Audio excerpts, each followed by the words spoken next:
नीम से भी ज्यादा कड़वे बोल बोलती है, भोजन में फल पर अनार जैसा चाहिए, बालों में लगाने हेतु पुष्प ना गुलाब का भी, उसको तो कोई कचनार जैसा चाहिए।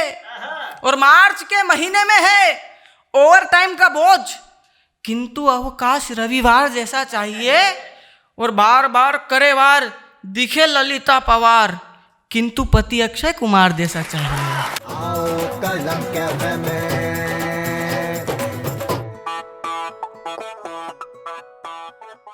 दोस्तों नमस्कार, आपका स्वागत है कलम कैफे में। आज हम आपको फिर जिस हस्ती से मिलवाना चाहते हैं, वो कॉमेडी का बड़ा नाम, वो हास्य कविता का बड़ा नाम, वो टीवी का बड़ा नाम, पंडित हिमांशु बवंडर शर्मा। आपने कई बार उन्हें सुना, देखा हमारे चैनल पर, लेकिन आज मैं आपको उनके दूसरे रूप से मिलवाना चाहता हूँ। भाई शादीशुदा है और यहाँ पर आकर आपने देखा कि वो स्क्रीन पर कॉफी पीते नजर आ रहे थे। जो शादीशुदा आदमी होता है वो कहीं ना कहीं अपने आप को घर से दूर रहकर सुरक्षित महसूस करता है। वो चैन की कॉफी पी रहे थे। तो आइए वो किस तरह से दुखी है या सुखी है, उन्हीं से जानते हैं। आप जोरदार तालियां बजाए हिमांशु शर्मा बवंडर के लिए।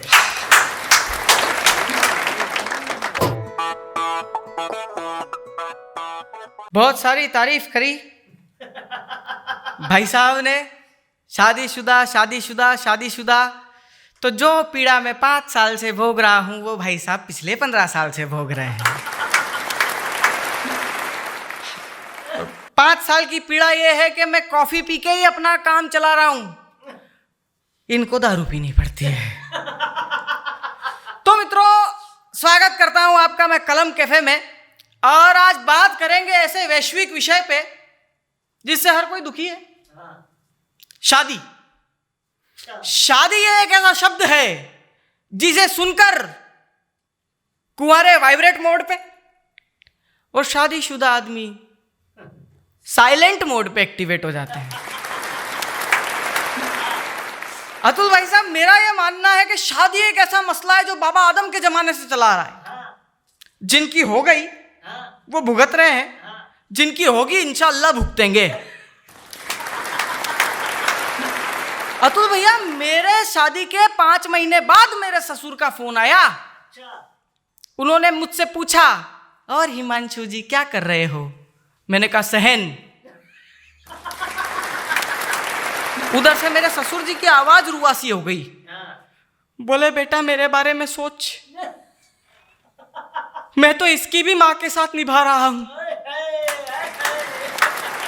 मैं आपको बता रहा हूं सर, एक शव यात्रा थी अतुल भैया, कम से कम 1000 लोग होंगे उसमें। मुझे लगा कि कोई बहुत प्रबुद्ध वर्ग का व्यक्ति, कोई बहुत अमीर आदमी गया होगा। मैंने उन 1000 लोगों से जाके बारी बारी पूछा कि ये मरने वाले आपके कौन है? सबने बोले कोई नहीं। आगे एक आदमी चल रहा था, वही डेकोरम, गले में हार, हाथ में मटकी। मैंने कहा भाई साहब कौन चला गया? बोले मेरी बीवी चली गई। मैंने कहा अच्छा, वो तो समझ में आया, लेकिन ये कुत्ता और इसके गले में भी आपने हार क्यों डांग रखा है? बोले इसके ही काटने से तो मरी है। मैंने यार भाई साहब, पर इसको शमशान ले जाने की क्या वजह है? बोले बहुत जालिम औरत थी गुरु, कभी अर्थी पे से उठ गई ना तो इसको वापस छोड़ दूंगा। मेरे भी अंदर की आशा जागृत हुई। मैंने कहा भाई साहब थोड़े दिन के लिए आपका कुत्ता दो यार। मेरा एक दोस्त भी उसकी पत्नी से परेशान है। वो तुरंत बोला कुत्ता चाहिए हो तो लाइन में लग जाए, सब कुत्ता ही लेने आया, रिश्तेदार तो एक भी नहीं है। अतुल भैया सुबह सुबह पत्नी से झिकझिक हुई। मैंने भी शर्ट पहना, बटन लगाया। मैंने कहा आज तो तलाक। जा रहा हूं मैं। कहाँ जा रहे हो? वकील के पास। आधी घंटे बाद में आया। बोले गए थे ना वकील के पास, क्या हुआ? मैंने कहा वो भी बर्तन ही मांज रहा था। किससे बोलो? और हर आदमी की स्थिति एक जैसी, हर आदमी की। काहे का आतंकवाद, बम से बड़े हैं गम, जिंदगी हमारी ये भूचाल जैसी हो गई। फटा पेंट, फटी जेब और गाड़ी की सीट फटी, नित नए भूकंप बवाल जैसी हो गई, और तनख्वाह हमारी किस्तें ही खा जाती सारी। लंगड़ा के चल रही लंगड़ी चाल जैसी हो गई। और जहां जहां तक मैं अप्रोच कर रहा हूं, हर पुरुष का दर्द गाता हूं अगली 2 लाइन में। फटे हाल लंगड़ाती हुई चल रही लंगड़ी चाल जैसी हो गई, और ना मुसीबतें जा रही है ना बबीता आ रही है, जिंदगी हमारी जेठालाल जैसी हो गई। और शादी के बाद बच्चे हो जाए तो वो और हेडक। वो तो मुझे मालूम है कि एक नवविवाहित जोड़ा शोले पिक्चर देख के आया, और जैसे ही शोले पिक्चर देख के आया तो वह आदमी में गब्बर सिंह की आत्मा ने प्रवेश कर लिया, और वो कॉन्फिडेंस से अपनी पत्नी से बोला गब्बर स्टाइल में, अरे ओ छमिया जरा हमको भी बताओ 2-4 ठुमके। वो 7 साल का लड़का बोले नहीं बसंती, इस कुत्ते के सामने मत नाचना।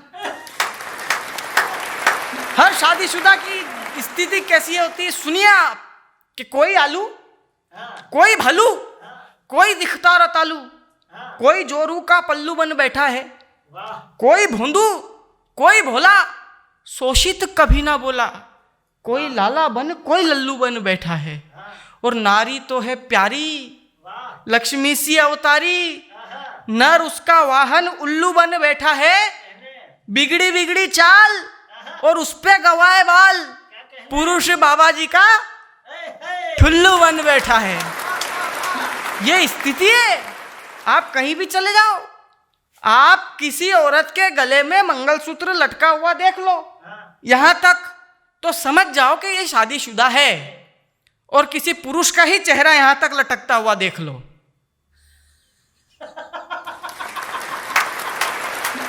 तो समझ जाओ कि ये शादीशुदा है। हाँ, मेरी पत्नी ने अपनी माँ को यानी मेरी सास को फोन करा, बोले मेरा इनसे झगड़ा हो गया है, मैं आ रही हूं आपके पास मायके। बोले झगड़ा हुआ, गलती उसकी, भुगतेगा वो, तू वहीं रह, मैं आ रही हूं। एक आखिरी 4 पंक्तियां सुनाता हूं आपको। हालांकि भगवान कसम शादीशुदाओं का दुख तो ऐसा है ना कि वेब सीरीज के 15 एपिसोड बन जाए,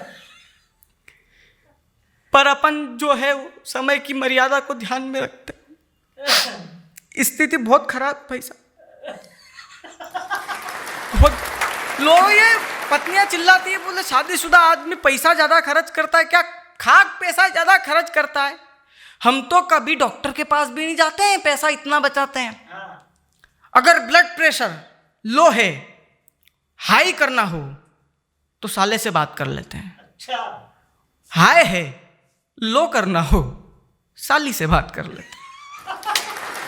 टेंशन जीना आता है सर हमको जिंदगी, और एक्सेप्टेशन किसी भी महिला की, उम्मीदें इतनी बड़ी होंगी, आकांक्षाएं इतनी बड़ी होंगी जिसकी कोई हद नहीं। मैं आपको 4 लाइनें अंतिम सुना के अपना स्थान ग्रहण करता हूं। सुनिएगा कि एक शादीशुदा आदमी की स्थिति और एक औरत के एक्सेप्टेशन, एक महिला के एक्सेप्टेशन कितने होते हैं। नीम से भी ज्यादा कड़वे बोल बोलती है, भोजन में फल पर अनार जैसा चाहिए, बालों में लगाने हेतु पुष्प ना गुलाब का भी, उसको तो कोई कचनार जैसा चाहिए। और मार्च के महीने में है ओवर टाइम का बोझ, किंतु अवकाश रविवार जैसा चाहिए। और बार बार करे वार, दिखे ललिता पवार, किंतु पति अक्षय कुमार जैसा चाहिए। तो मित्रों, शादीशुदा आदमी कितना ही दुखी रहेगा, लेकिन आपके चेहरों पे ठा के लेकर आएगा, ये गारंटी कलम कैफे का मंच लेता है। तो रोज कलम कैफे को आप देखिए नए नए कवियों के साथ 5 बजे।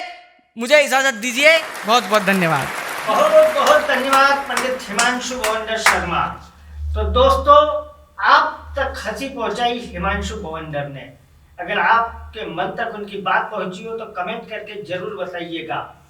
आप और हम प्रतिदिन शाम को 5 बजे मिलते हैं कलम कैफे में। आज मिले हैं, कल भी मिलेंगे, प्रतिदिन मिलेंगे। तो देखते रहिए कलम कैफे। और आपने अगर हमारा चैनल सब्सक्राइब नहीं किया है तो जरूर कीजिए। मिलते हैं कल शाम को वापस 5 बजे। तब तक के लिए गुड बाय।